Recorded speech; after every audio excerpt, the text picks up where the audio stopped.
அமைச்சர் பொன்முடியின் பதவிகளுக்கு ஆப்பு வைக்கும் நீதிமன்றங்கள். நம்ம போடக்கூடிய வீடியோக்கள் உங்களுக்கு பிடிச்சிருந்துச்சு அப்படின்னா ஒரு லைக் பண்ணி நம்ம சேனலுக்கு வரக்கூடிய புதிய பார்வையாளராக இருந்தீங்க அப்படின்னா மறக்காம சப்ஸ்கிரைப் பண்ணிட்டு அப்புறம் வீடியோ பாருங்க.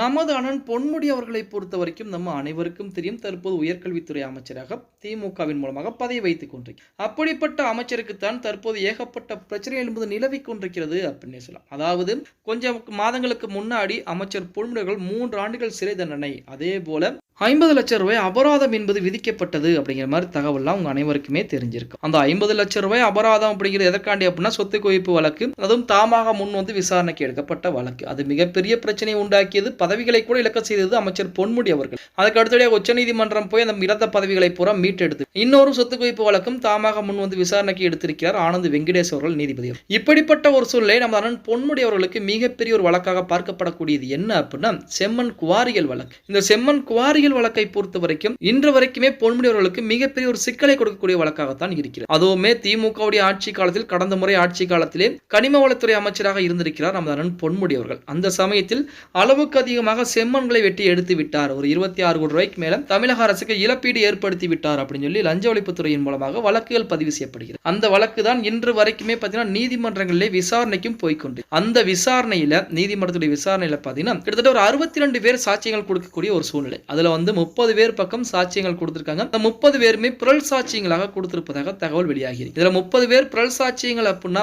பொன்முடி அவர்களுக்கு எதிராக கொடுத்திருக்காங்க. அதுல 22 பேர் மட்டும் பொன்முடிக்கு ஆதரவாக, பொன்முடியின் மீது எந்த தவறு மேல் கிடையாது அப்படிங்கிற மாதிரி சாட்சியங்கள் கொடுத்திருக்காங்க. மொத்தமாக 52 சாட்சியங்கள் விசாரணை செய்யப்பட்டு மீதம் இருக்கக்கூடிய ஒரு 10 சாட்சியங்கள் மட்டும் விசாரிக்கக்கூடியது தற்போது வரைக்கும் நிலுவையில இருந்து கொண்டிருக்கிறது. இப்படிப்பட்ட ஒரு சூழ்நிலை அமைச்சர் பொன்முடியுடைய வழக்கு மிக தீவிரமாக சூடுபிடித்துக் கொண்டிருக்கிறது. இந்த செம்மண் குவாரிகள் வழக்கில் மட்டும் நமது அண்ணன் பொன்முடிகள் மாட்டிவிட்டால் கண்டிப்பாக பதவிகளை இருக்கக்கூடிய ஒரு சூழ்நிலை என்பது உருவாக்கப்படும் அப்படிங்கிறதுல எந்த விதமான மாற்று கருத்தும் கிடையாது. ஏன்னா இந்த வழக்கிலுமே தற்போது நமது ஆனந்த் வெங்கடேஷ் நீதிபதிகள் நேரடியாக கண்காணிக்கக்கூடிய ஒரு சூழ்நிலை தான் இருந்து கொண்டிருக்கிறது. இந்த வழக்கில் தீர்ப்புகள் எப்படி வரப்போகிறது, அப்படி தீர்ப்புகள் ஒருவேளை பொன்முடியவர்களுக்கு ஆதரவாக வெளிவந்தால் அதை எப்படி நாம் மறு ஆய்வு செய்வது அப்படிங்கிற மாதிரி ஏகப்பட்ட விஷயங்களும் நடந்து கொண்டுதான் இருக்கிறது அப்படின்னு சொல்லி தகவலும் வெளியாகி இருக்கிறது. இப்ப அமைச்சர் பொன்முடி அவர்களை பொறுத்த வரைக்கும் இந்த செம்மண் குவாரிகள் வழக்கிலிருந்து மட்டும் தப்பித்து விட்டால் கண்டிப்பாக அடுத்து எந்த விதமான வழக்குகளும் அவர் மேல் வரப்போவது கிடையாது அப்படின்னு சொல்ல. இருந்த போதிலுமே இந்த செம்மண் குவாரிகள் வழக்கு தான் பொன்முடி அவர்களுக்கு மிகப்பெரிய ஒரு பிரச்சனையை கொடுத்து கொண்டிருக்கிறது. இந்த வழக்கின் மூலமாக அவருடைய பதவிகளுக்கு கூட